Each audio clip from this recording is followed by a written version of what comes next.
Ok. Vamos. Então, estamos novamente aqui, iniciando mais um episódio, né? Tá sendo interessante como me parece que cada vez mais a gente está conseguindo caminhar para uma coisa menos definida de prévia, né? Uhum. E hoje, embora a gente conversou um pouco aqui antes de começar a gravação, eu sinto que a gente está entrando bem cru dentro do tema, assim, né? A gente meio sem saber o que vai falar. Uhum. Então, a ideia hoje, né, tem um conceito que o Hellinger... Tá, mas deixa eu falar uma coisa sobre não saber o que vai falar, né? Porque parece que a gente não sabe o que vai falar. Quando a gente diz, a gente não sabe o que vai falar. Isso é verdade e não é, porque a gente sabe o que vai falar. Não sabemos por que caminho vai. Isso, Uhum. né? E também porque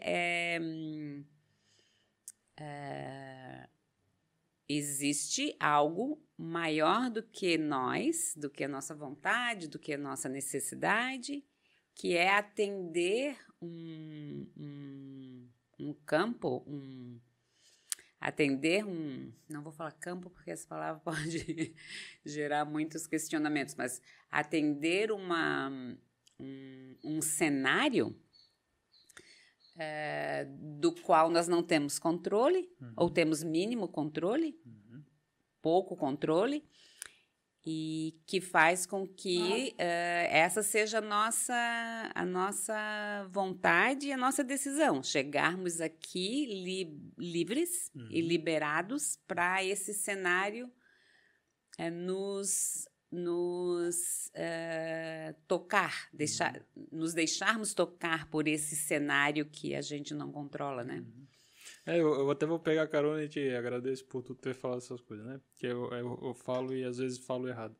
Não é que nós não sabemos, porque eu acho que a gente tem muito claro o que a gente está fazendo aqui. A gente sabe qual é o impulso que nos traz para essa mesa e para esse momento. É bem isso que tu falou, né? É mais porque a gente também se abre para explorar um pouco dentro disso que a gente faz, né? Então, sim. É isso que eu quis dizer. E eu preciso treinar a ser mais claro. Quase como se nós nos deixássemos tocar por aquilo que é necessário e não por aquilo que a nossa decisão... Ou uma intenção, ou uma... A nossa decisão consciente, né? Então, a gente entra nesse lugar que é para onde vamos mesmo? Mas por confiar que existe um rumo a seguir que nós não sabemos exatamente qual é, mas que existe, né? Por isso que a gente vem nessa onda assim mais liberada, né? Então, tem muito a ver com estarmos livres do que por não sabermos, né? Enfim. E para quem está assistindo a gente e que é do campo sistêmico também, isso já do cenário Acabei de nossos cunhar nossos coleguinhas. É interessante que isso também é um treino da postura desse trabalho, né? De estar mais livre, né? E poder acompanhar o que se mostra, né? Me lembro... assim, sou bem hellingeriana, né? E nunca vi Bert entrar em algum tipo de trabalho com algum script, com algum roteiro, com alguma intenção egóica. Né? Dava de ver que quando ele entrava para trabalhar, ele estava destituído de uma parte, dessa parte humana tão presente e necessária para a nossa sobrevivência. Mas ele entrava nesse lugar do vazio mesmo. Né? Então, acho que é isso. A gente também experimenta, e esse eu acho que é a nossa decisão, né? Experimentarmos esse lugar em que não tem um roteiro, não tem um script e nem uma vontade muito definida né? Mas, enfim. Quando eu comecei a trabalhar com as constelações, esse é o lugar que mais me dava medo. Uhum. Porque eu acho que para todo profissional é um ato de coragem, assim, tu entrar num lugar onde tem uma parte que tu se entrega, que não é para o que tu sabe, para tua experiência, para tuas ideias, para É uma entrega para o desconhecido mesmo. Né? isso é. E nesse sentido enfim. Mas a gente só consegue se entregar para esse desconhecido quando a gente conhece muito bem algo. Uhum. E nesse caso, o que a gente precisa conhecer é toda a teoria. A gente tem que ter esse aporte teórico bem estabilizado dentro de nós, né? Porque também entrar nesse desconhecido não significa nos aventurarmos, não é uma aventura. Total. Né? Total. Não é uma aventura, total. é algo que fica entre esses dois extremos, né? A rigidez de um roteiro e a soltura de uma aventura. É um lugar aqui, entre esses dois extremos. Mas é bem isso que tu falou, eu gosto muito disso. Não é uma aventura, nem é um lugar de irresponsabilidade, né? Porque não é. Não é. Né? Nós... não sei se tu concorda com isso, mas a gente responde pelo nosso trabalho, né? Tem uma parte disso que nós temos, né? Uma grande responsabilidade. Total. Mas então, trazendo um pouco desse lugar de onde a gente vai fazer isso, né? Hoje eu tinha conversado com a Eva sobre a possibilidade de a gente conversar. Falei 2 vezes conversar. Agora 3. De falarmos sobre essa ideia que o Hellinger trouxe, né? De que os pais não têm para dar mais do que eles receberam dos seus próprios pais, né? E talvez isso remontando uma imagem de muitos filhos na relação com seus pais. O avô, que em certo momento foi um filho, o bisavô, que em certo momento foi um filho, e isso remonta muitas vinculações entre pais e filhos, né? E às vezes a gente percebe quando os clientes vêm nos procurar que a queixa está muito condicionada a uma imagem de um pai e de uma mãe que não cumpriu a imagem esperada, né, pelo filho, de mais carinho, mais atenção, menos não sei o quê, menos blá, blá.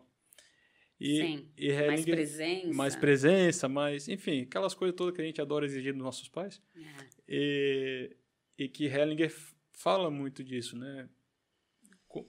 Como é que ele pode dar algo que ele não recebeu? Porque isso é muito verdadeiro em muitos sistemas, né? Porque se ele não recebeu, ele não tem. Se ele não tem, ele não pode dar. E aí, tenho essa sensação muito mais do que... Nunca pensei, nunca refleti muito sobre isso, mas parece que agora é apropriado dizer que... tudo que Bert falou, ele estava falando para os filhos. Porque todos somos filhos. Né? Então, Bert nunca estava falando a partir de um ponto... generalizado? Não, a partir de... Ele nunca... Me parece, estou falando isso agora pela primeira vez, vamos ver onde é que isso vai dar. Me parece que Hellinger nunca estava falando como um pai, mesmo porque ele nem não foi. Tinha filho. Ele estava sempre falando desse lugar de filho. Ele estava sempre falando do lugar de filho para os filhos. Né? Então, ele estava sempre falando como alguém que sentiu os efeitos de ser um filho numa família. E ele estava falando para os iguais dele, ou seja, para todos nós, porque todos somos filhos. Então, esse é o único ponto em comum que toda a humanidade tem. Todo mundo é filho de um pai, de um homem e de uma mulher, né? Inclusive, nas novas experiências de gestação e de concepção, sempre há uma parte masculina e uma parte feminina. Ainda então, que existam casais ainda de mesmo sexo que também fazem uma parte dessa criação, né? Agora, por exemplo, eu tive acesso a uma bebezinha que nasceu há 2 semanas. Ela tem 2 pais, né? Ela é filha de 2 homens, através de uma barriga solidária, que chama. E ela tem genes dos 2 homens, dos 2 pais dela, porque um é o doador do sêmen,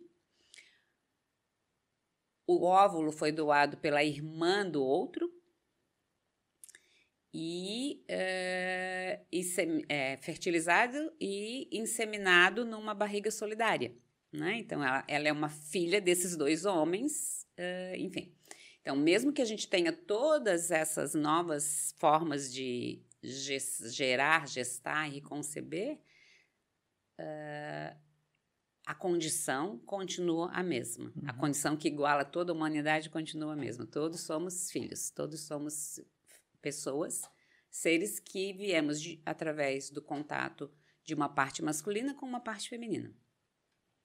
Então, acho que Hellinger estava falando sempre desse lugar filho para os filhos, né? É verdade.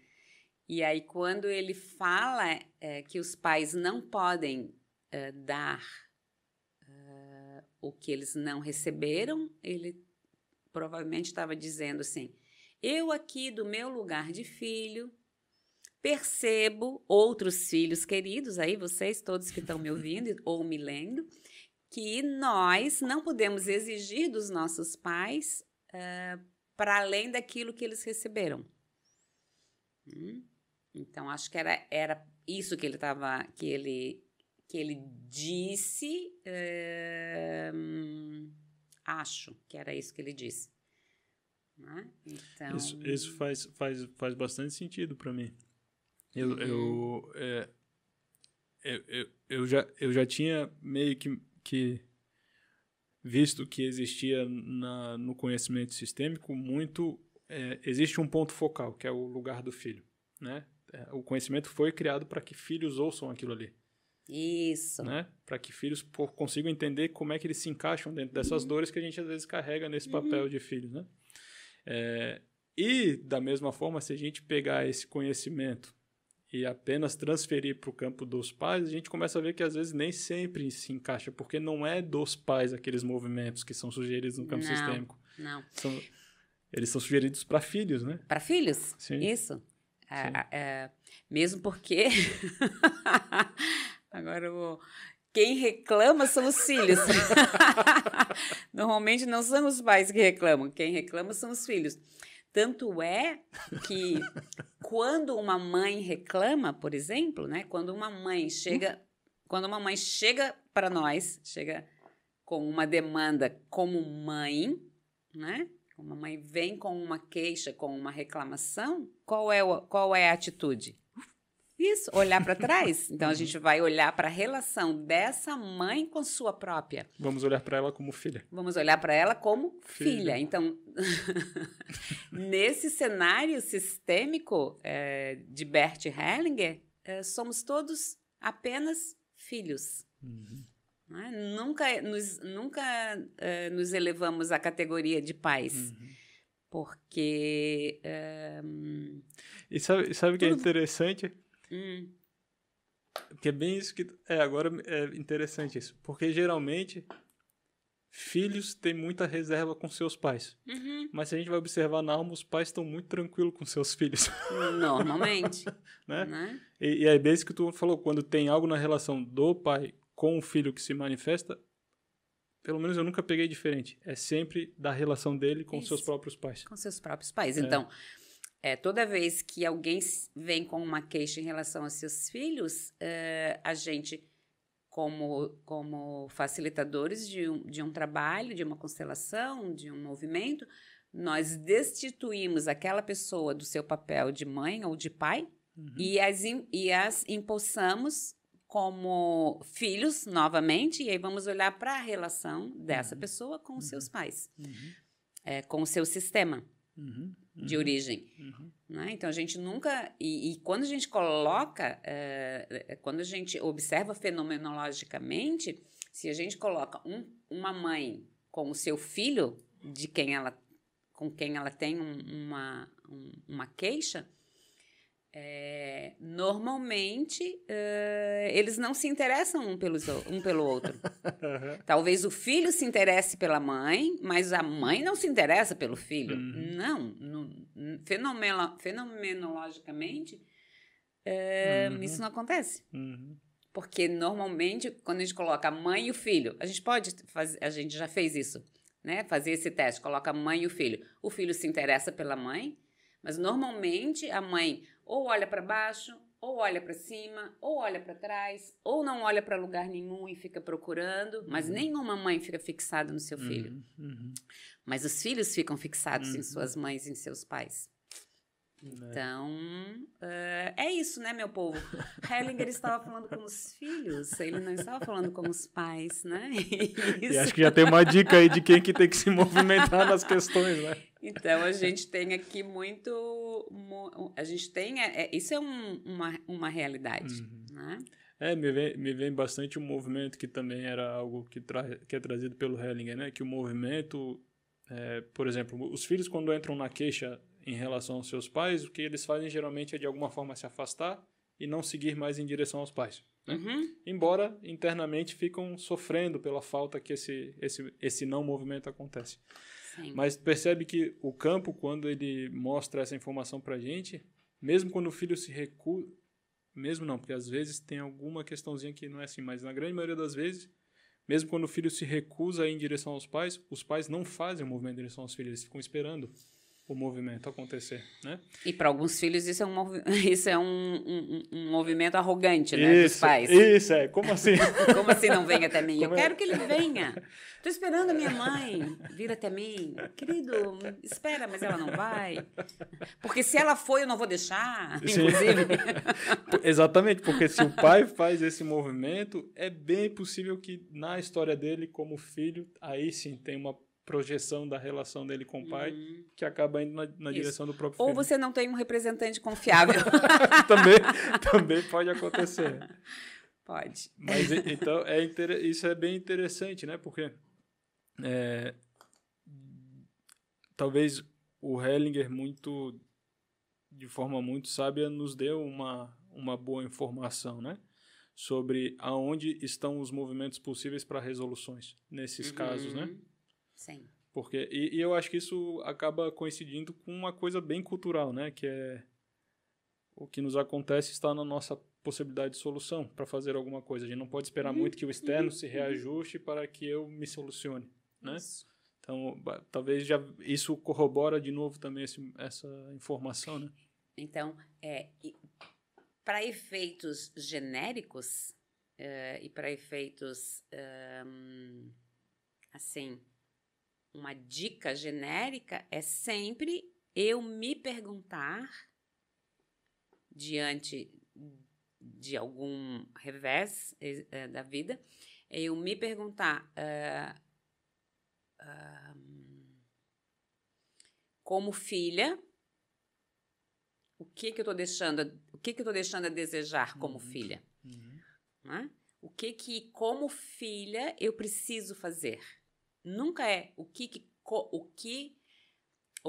como mãe eu preciso fazer. É o que como filha eu ainda não fiz. Ou o que como filha eu já fiz, mas relaxei. Sabe? Essa história de eu reforçar o meu reconhecimento, a minha gratidão em direção aos meus pais. Né? Aqueles que possivelmente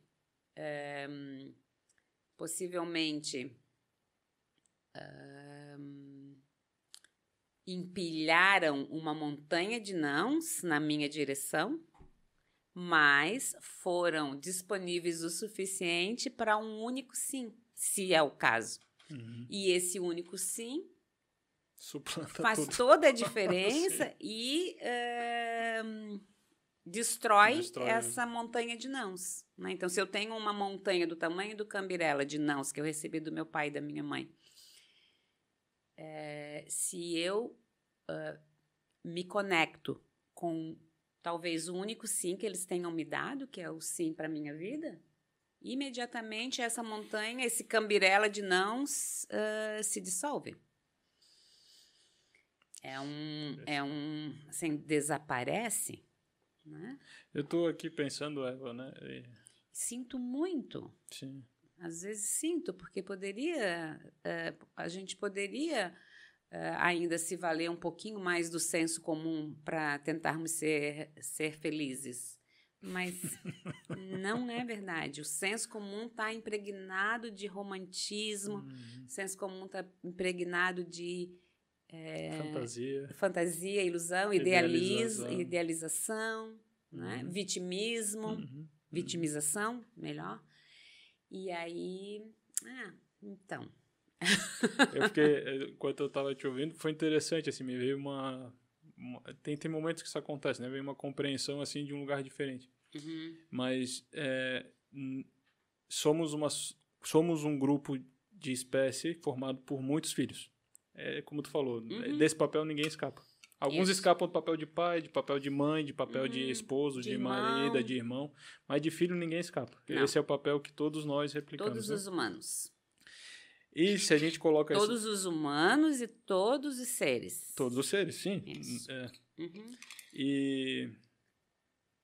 E daí a imagem que me veio assim, né? Se a gente colocasse isso numa relação arquetípica, e nós temos de um lado pais, aqueles que geram, e do outro lado aqueles que são gerados, os filhos. O movimento cabe aos filhos, não cabe aos pais. O movimento de se encontrar nessa relação cabe aos filhos. Né? Às vezes, aos pais em direção aos seus filhos, mas sempre filhos. Isso. Enquanto filhos, é para quem cabe o movimento. Nossa, isso a gente podia escrever um livro sobre isso. Ia ter muita gente que ia precisar ler. Sim. E daí me veio, né, o quanto que essa informação interna, por exemplo, toda vez que eu enfrento uma dificuldade na minha vida, eu estou entrando num espelhamento dessa relação. De novo, ao que já me desafiou nessa relação original, eu como filho com meus pais, de repente, pela vida eu vou caminhando, eu vou encontrando um monte de espelhinhos de pai e mãe. Total. Né? E se eu entro nessa dificuldade, mais uma vez, por estar espelhando algo da relação pais e filhos, cabe também a mim qualquer outro movimento de solução. Ou de buscar uma solução. Isso, cabe a mim voltar lá. Sim. E não é voltar para resolver com os pais. Sim. Às vezes, porque isso nem é possível, né?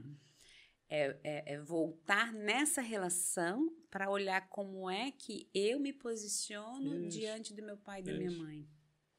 Quando a gente fala... Porque é assim que eu vou me posicionar diante da vida. Sim, total. Não, para mim, isso aí é batata.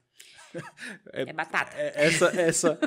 Essa lógica é a lógica mais definidora, eu acho, da gente como sociedade, né? Como é tão impactante essa relação e ela tem uma programação interna dentro da gente tão forte que eu não sei se algum dia a gente escapa deste lugar, de não estar, de alguma forma, presente nessa relação que a gente teve com nossos pais, mesmo nas outras relações. Né?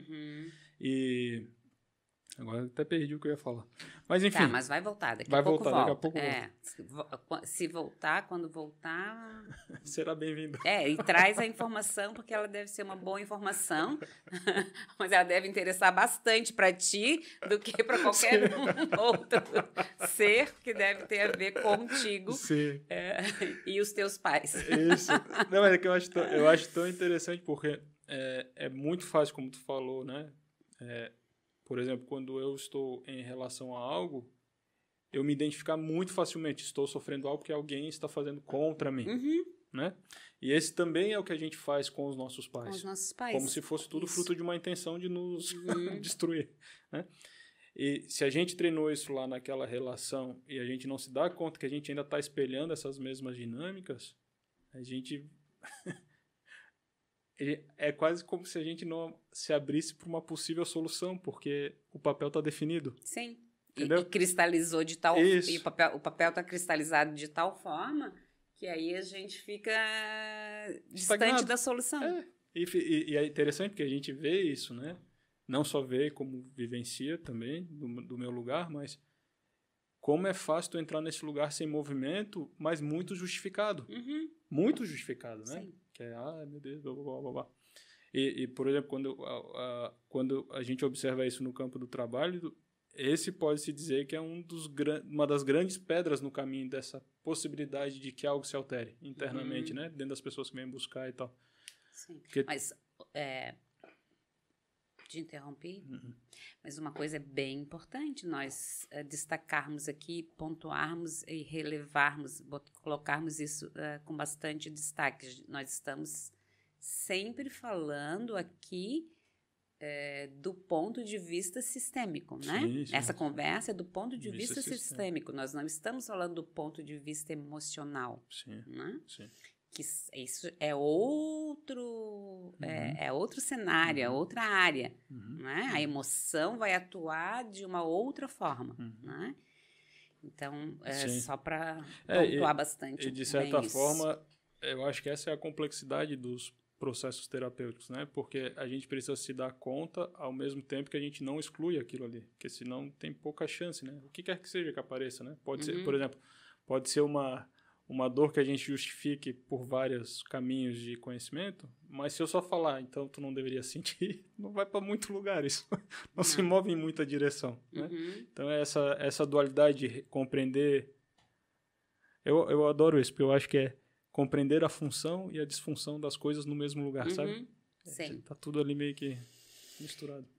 E, então, voltando na frase, que é a frase de Hellinger, que foi traduzida da seguinte forma, então, João, os pais só podem dar aos filhos aquilo que eles receberam.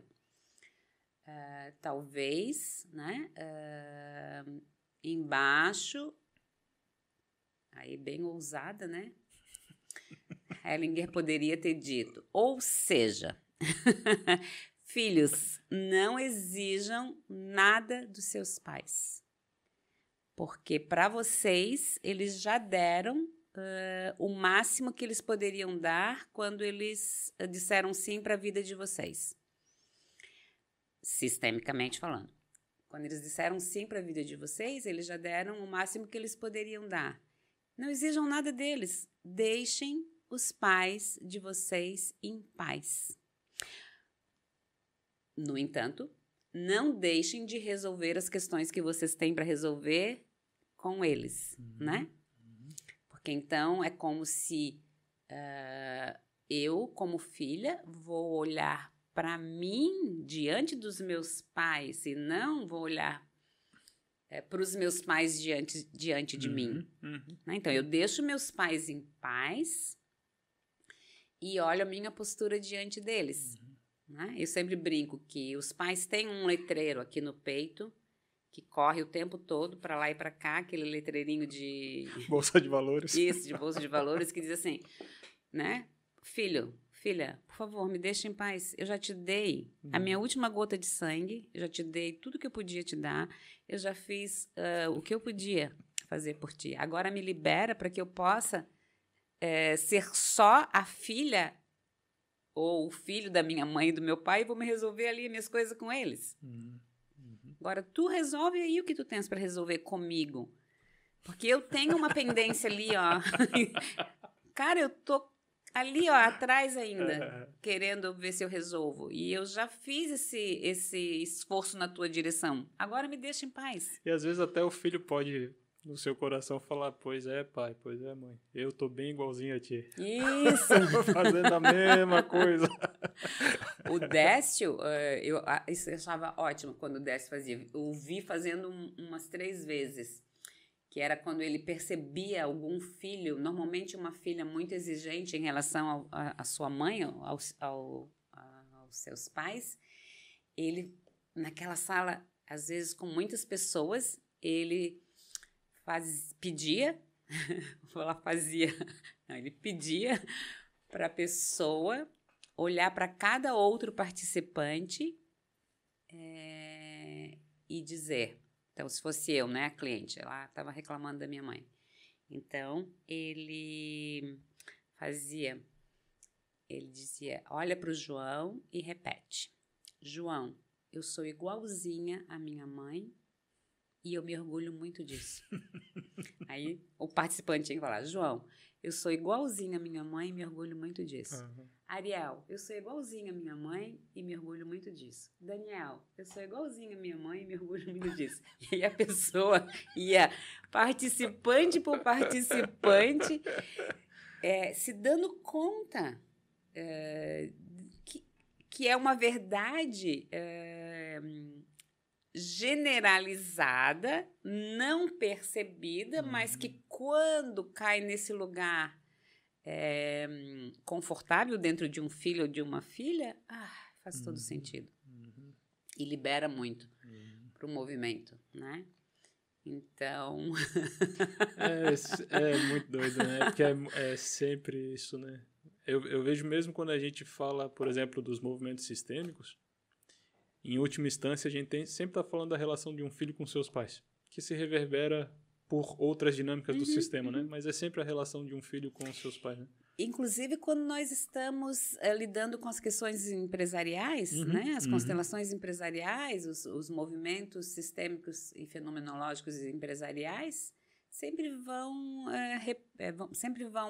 buscar a fundamentação na relação daquele gerente com seu sistema, daquele assessor com seu sistema, daquele fundador com seu sistema.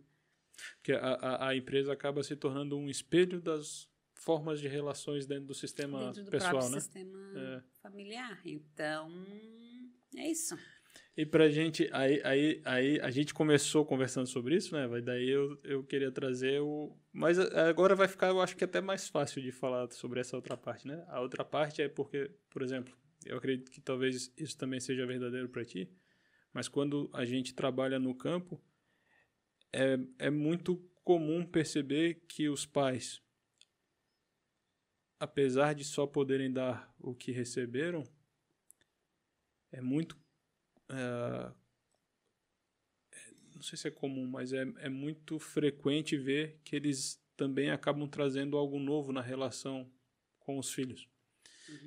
Algo novo para essa relação. Para aquela dinâmica que o sistema já vivenciou, né? Isso é uma coisa que a gente consegue observar mais no campo, porque isso não está no campo, não está no meio do que é dado visivelmente para a criança ou para os filhos. Mas tem algo, por exemplo, dinâmicas que são profundas nos sistemas, que de alguma forma, a cada geração vão sendo aliviadas, de alguma forma. Porque se a gente olhar para trás, a gente vê que aquilo já aconteceu, mas muitas vezes com uma intensidade muito maior. Né? E a gente está falando, às vezes, de negligência, abandono, abuso, pobreza, falta, tal, né? Essas coisas. Mas esse trabalho é interessante, pelo menos para mim isso é verdadeiro. Eu sinto mais que as coisas vão sendo aliviadas do que vão sendo tensionadas. Né? E nesse sentido, me veio uma pergunta... Se elas são tensas agora... Já Elas foram muito pior antes. Isso, sabe? E daí me veio uma questão assim, né? Se cada geração só pode passar adiante o que recebeu, como é que existe uma possibilidade de ganho? Que são esses alívios da tensão que vão acontecendo a cada geração, sabe? Porque isso é bem da minha experiência pessoal. Quando eu vejo isso no campo, eu sinto um movimento muito profundo de amor. E às vezes me parece que é nesse lugar que está o amor do sistema, sabe? Que ele encontra espaço para aliviar, mesmo tendo a experiência muito dura no seu campo, sabe? Sim. Que seria, quase que simplificando, seria nós dizermos, então, que um pai que foi muito negligenciado negligencia menos os seus filhos ou não negligencia os seus filhos, trazendo assim um componente novo para o sistema, um componente de cuidado, né? E aí a tua pergunta, a tua reflexão é no sentido de se isso, de alguma forma, não contradiz a frase do Helling que os pais só dão o que receberam. Eu acho que não contradiz. Eu acho que ela entra complementando, não sei se complementando, mas eu vou falar para depois a gente ver se arruma isso um pouquinho melhor. Complementando a outra afirmação de Hellinger, de que é uma tarefa dos filhos serem melhores que seus pais, ainda que, por serem melhores, não se prevaleçam dessa condição para inferiorizar os próprios pais. Né? Então, eu acho que elas não se opõem, mas elas não se complementam, elas são tópicos falando sobre a mesma coisa, né? Os pais não podem dar aquilo que não receberam e cabe aos filhos, em contrapartida, serem melhores que seus pais para poder trazer um componente novo para o sistema. Me veio, enquanto falava um pouco isso que tu falou, que é um outro âmbito do mesmo assunto, né? E como tu trouxe antes, né, essa frase do Hellinger muito direcionada para os filhos, no caso que os pais só podem dar o que eles têm, isso é uma consciência que o filho precisa ter para conseguir chegar num lugar mais calmo. E a minha impressão, eu nem sei explicar isso, embora eu acho que quem é desse trabalho vai entender, assim, mas um filho não consegue enxergar esse mais que os pais fazem. Esse a mais. Esse a mais. Sim, porque eles não têm a experiência prévia. Eles não conseguem ver, então, tipo, passa batido. A única coisa que eles vão conseguir pegar disso tudo eles estão dando que é possível. É tipo, sabe quando tu simplifica o assunto para uma criança? E aí, mas a vida registra. Isso, sim, porque está sendo feito. Isso, né? Porque está sendo feito, né? E isso para mim entra num lugar confortável porque, por exemplo, quando a gente oferece ou quando a gente trabalha com a constelação com o cliente, eu acho que esse é o momento onde, de alguma forma, algo ali está mais disponível para enxergar um pouquinho mais do que sempre foi visto.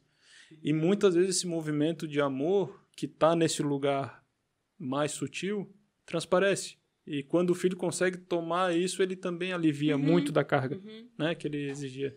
Sim. E acho também, João, bem oportuno salientar que quando nós aqui falamos pai, mãe, nós não estamos falando de cuidadores, nós estamos falando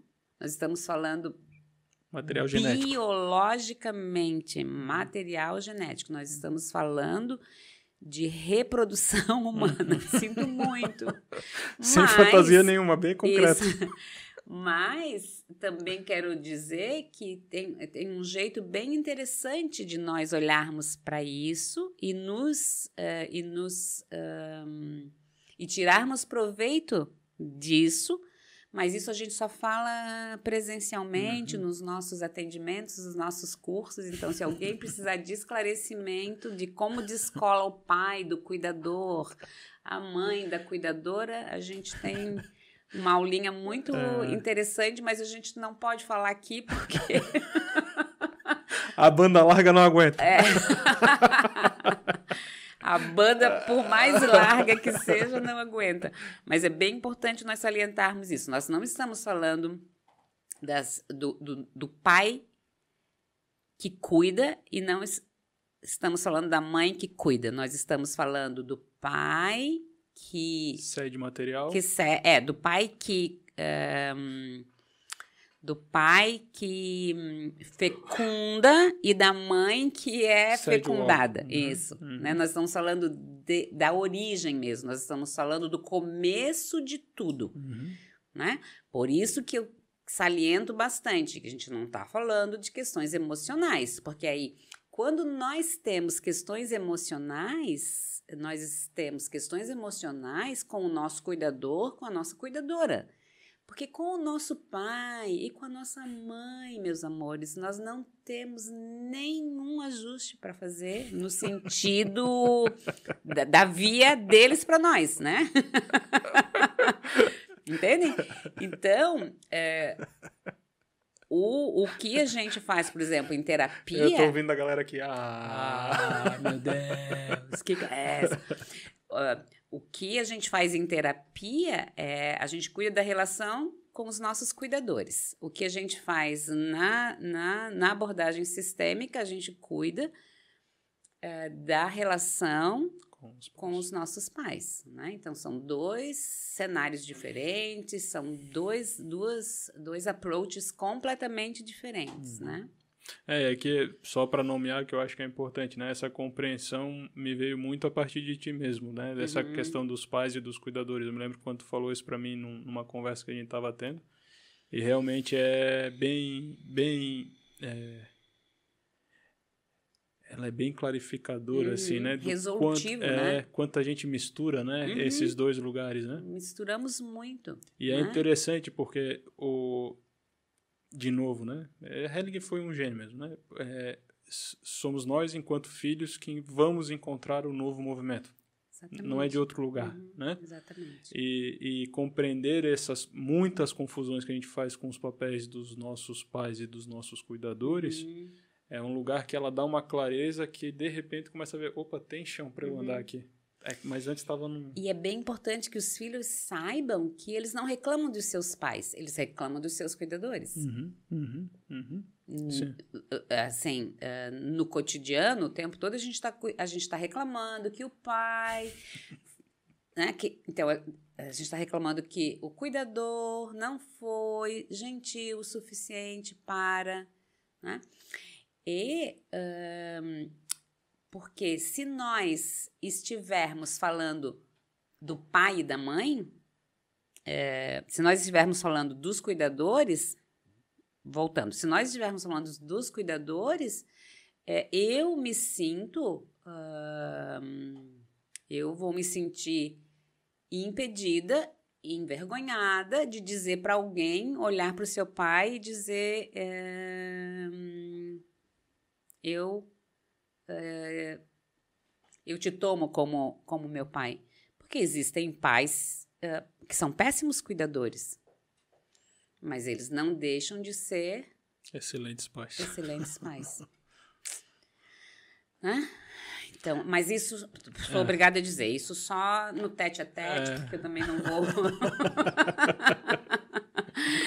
não posso ir para além disso, né? E essa é uma das grandes críticas, né, que tem nas constelações, e nós profissionais e nós terapeutas que lidamos com essa abordagem não compreendemos ainda do que Bert estava falando. E aí a gente está falando um monte de besteira. Então a gente quer mesmo que uma jovem que foi negligenciada pelo seu pai e pela sua mãe, por exemplo, chegue na frente desses representantes em um movimento sistêmico e diga: mãe, eu te respeito, mãe, eu honro a tua presença na minha vida. Ué, como vai fazer isso com alguém que me maltratou? Não dá? Eu sinto que muitas vezes... Então não é para cuidadora que a gente fala isso. A gente fala: cuidadora, tu foi péssima. Então, a gente pode falar mal da nossa cuidadora, a gente pode desonrar os nossos cuidadores. Não podemos fazer isso em relação aos nossos pais. Eu sinto que Mas isso não é conversa para todo mundo. Sim. Isso não é para esse... Entende? Sim. Isso não é... Como é que... Aí tem uma frasezinha que diz: vocês não estão... né? Nós não estamos preparados para essa conversa. A gente precisa, quando aborda as coisas nesse termo, a gente precisa de um ambiente que comporte o que isso está tentando dizer. Porque isso é tão interessante, porque Hellinger era um gênio e foi muito bom em fazer isso, que é falar isso, é necessário falar sem nenhum tipo de intenção e julgamento para conseguir falar isso do jeito como Juízo pode ser de valor. falado. Porque não significa nem mais nem menos. Né? E o Hellinger trazia isso de uma forma muito clara. E, ao mesmo tempo, é tão interessante que, enquanto esses papéis e essas visões estão misturadas, é aquilo que a gente já falou um pouco antes, né? O movimento de solução quase não tem um espaço. Não. Mas quando eu começo a dizer, por exemplo, abrir espaço para um filho que vai estar muito conectado com a sua dor de criança, expressar um pouco dessa dor, né? E talvez lá na frente ele chega no tal do reconhecimento. Ok, para os meus pais eu consigo dar esse sim bem grande. Mas ele precisou resolver algumas coisas antes para chegar nesse sim. Exatamente. Né? Então essa é a complexidade desse processo todo, né? E em algum momento Bert Hellinger vai ser muito compreendido e muito acatado, né? Mas é isso. Talvez não seja para esse momento mesmo. Sabe, ainda. Eu fico pensando Mas eu assim, me sinto muito na obrigação de vez em quando, poder falar sobre isso com essa clareza que eu tenho desse assunto, porque sim, Bert não foi tão claro, mas é nossa tarefa. Concordo. Refletirmos e ampliarmos essa compreensão. Ultimamente eu tenho pensado muito que Hellinger pagou o preço para nos estabelecer este campo de conhecimento. Então ele teve que fazer coisas da forma como ele colocou e da forma como foi possível, né? Mas ele nos deu um norte muito grande, né? Sim. E aí, trazendo de volta, né? A gente não pode esperar dos nossos pais mais do que eles eles receberam, então, né? E aí a outra questão é, nós devemos superar o pai, né? Então, como filhos, nós temos que superá-lo, né? E temos que superá-lo nessa compreensão e trazer com mais clareza, com mais consistência esses conceitos que são muito mal utilizados. Muito mal utilizados, porque caiu numa banalidade inacreditável. Enfim, mas não é. Esse é para mesa de bar. Esse assunto é para quando a gente está. Mas então é isso, pessoal. Conseguimos hoje trazer mais um aspecto, né, desse campo sistêmico. Convido a todos a estarem conosco. O Eva tem muitos trabalhos de grupo, eu tenho meus trabalhos de grupo, nós temos trabalhos em conjunto também. Entrem em contato, estejam com a gente. Este é um lugar que vale muito a pena se aprofundar, porque o conhecimento sistêmico, para mim, é um conhecimento extremamente humano e de vida, assim, né? De permissão. E muito pacificador das relações. Muito. Isso é incrível. Sim. Muito obrigado, Eva. Obrigada, meninos.